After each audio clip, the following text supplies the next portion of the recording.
বৈষম্য বিরোধী ছাত্র আন্দোলনের হত্যা মামলার আসামিদের জামিন দেয় আইন উপদেষ্টার পদত্যাগের দাবি করেছেন জুলাই শহীদ স্বজনরা। এছাড়াও পুলিশের আইজি, সংশ্লিষ্ট আদালতের বিচারক ও স্বরাষ্ট্র মন্ত্রণালয়ের বিশেষ সহকারীরাও পদত্যাগ দাবি করেন তারা। অনুপ পিয়ালের রিপোর্ট।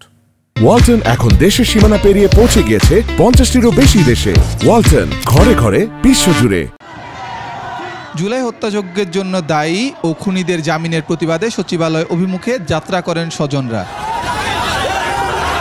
2 নম্বর গেটের কাছে আটকে দেওয়া হয় তাদের। পরে সচিবালয়ের সামনে মানববন্ধন ও সমাবেশ করেন তারা। সরকারের প্রতি ক্ষোভ জানিয়ে স্বজনরা বলেন, 1 বছর হয়ে গেল এখনো কোনো হত্যাকারীর বিচার হয়নি। 1 বছর হয়ে গেল আমাদের ভাইরা আজও বেআইনিভাবে শুয়ে আছে। এই অন্তর্বর্তীকালীন সরকার আজও কেন আমাদের ভাইদের খুনিদের হত্যার বিচার করলো না?